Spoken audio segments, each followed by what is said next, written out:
Jadi tidak perlu motong kabel orinya. Jadi ini bisa langsung soketnya kita buat khusus untuk BRT Juken 10.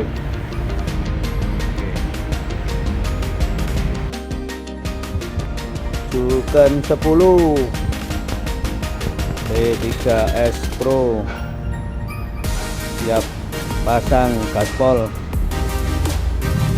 baterai Turbo 4 prismatik.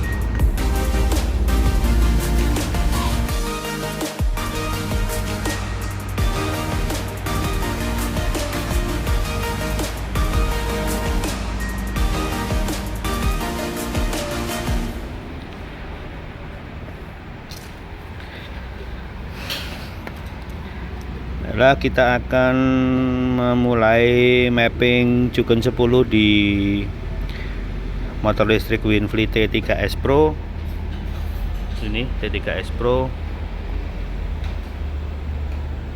ya. Kita mulai dengan membuka softwarenya Juken 10. Kita konekkan dulu auto connect.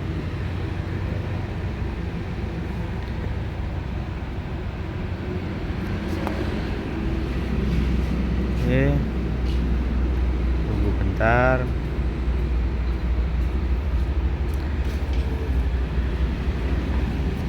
Ini udah connect dengan ditandai connect to COM 6. Nah, ini parameter baterai, ini parameter throttle, ini engine RPM, ini arus baterai, dan ini arus BLDC bawah. Sekarang kita mulai data, kita lihat di setting. Saat awal yang akan kita lakukan pertama kali memasang Juken 10, kita harus masuk namanya throttle kalibrasi. Ini seperti motor injeksi caranya, yang pakai ECU BRT ini juga sama.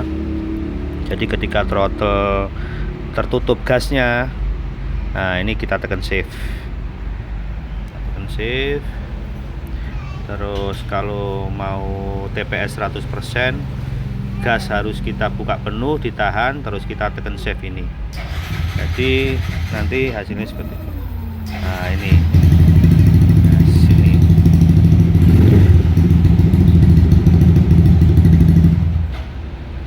seperti itu. Jadi ini bisa terbuka penuh. Nah, sekarang masuk setelah throttle, kita motor kalibrasi, kita start ini. Nah, ini untuk kalibrasi motor. Setelah selesai nanti dia otomatis akan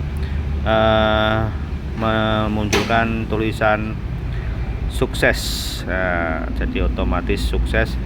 Jadi ini kelebihannya motor kalibrasi, dia auto learning, membaca BLDC tanpa kita harus mengisi data-data BLDC, secara otomatis datanya akan terisi. Selanjutnya kita masuk ke IO setting.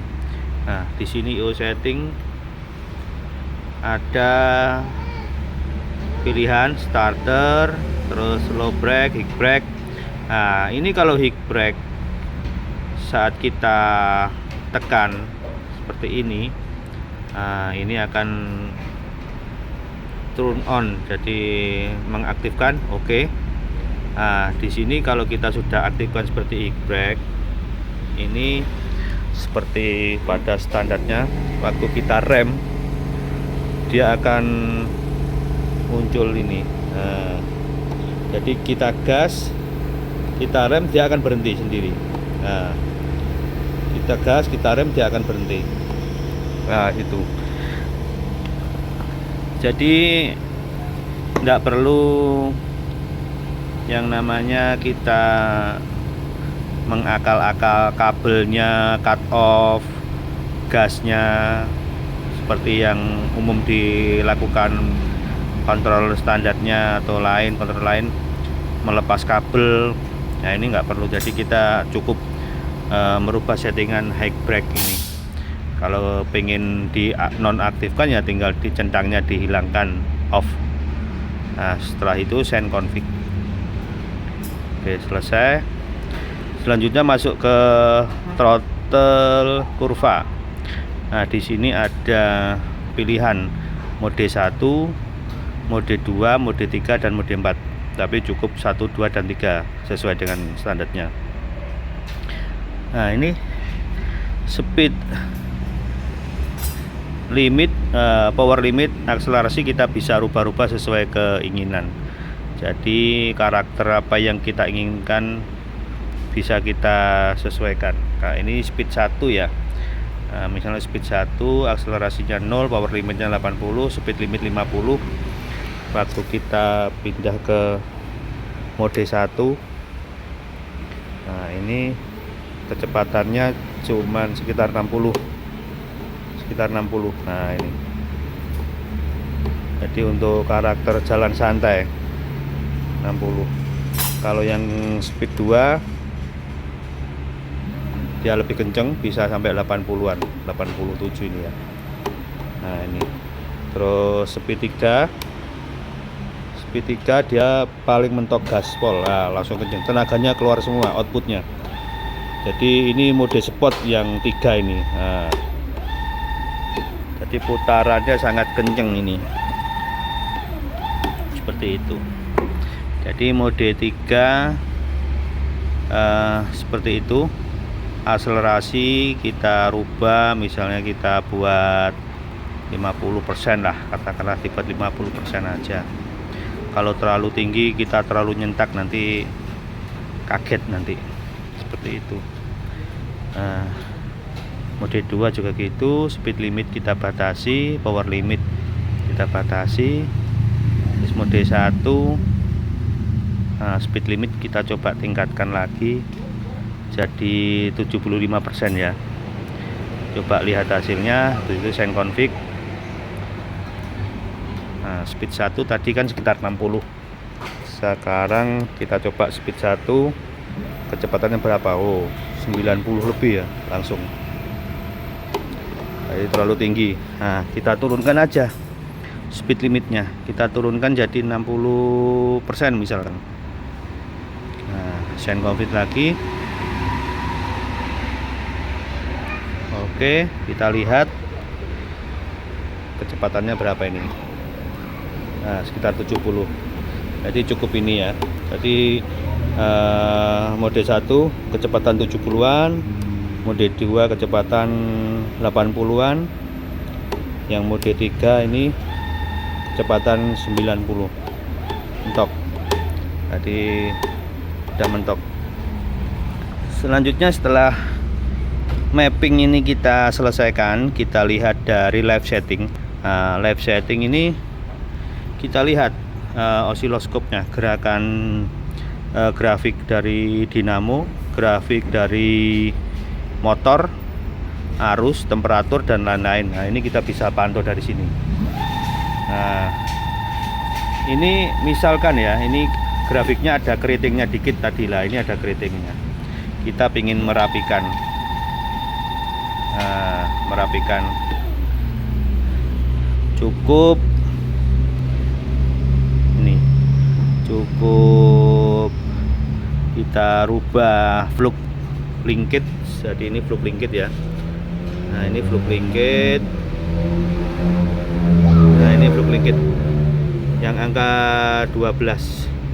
Nah, coba kita naikkan jadi 13. Nah, setelah kita rubah 13, kita lihat grafiknya tadi malah bagus, apa, tambah keriting. Nah, ini ya. Jadi ini lebih bagus daripada tadi ini 13. Nah, kita coba lagi, kita rubah jadi flux linkage-nya ke angka 14. Nah, jadi ini angka 14 ini. Kita send config. Oke, kita lihat grafiknya osiloskop, dia keritingnya banyak atau lebih halus. Nah, ini, nah itu agak mending. Terus kita coba kembalikan ke angka di bawahnya 12 tadi, ke angka 11.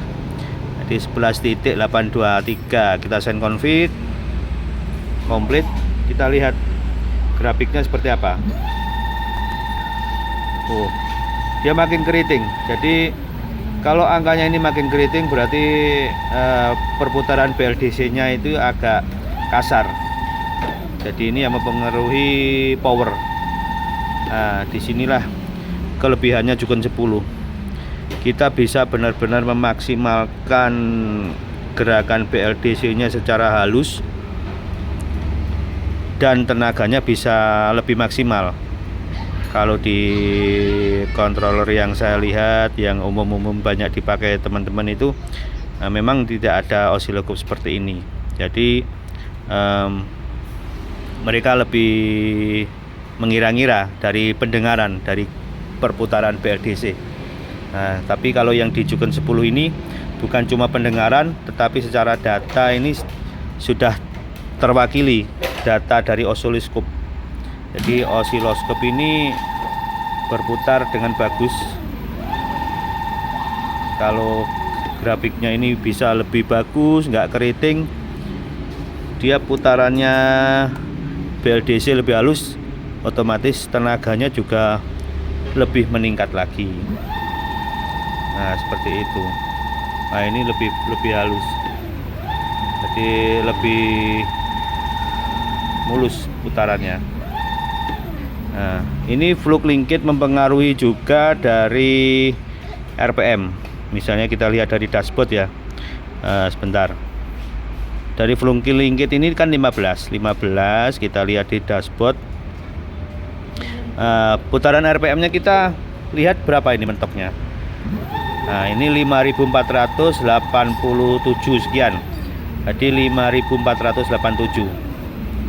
Nah, sekarang kita lihat, misalkan kita rubah ke angka 12.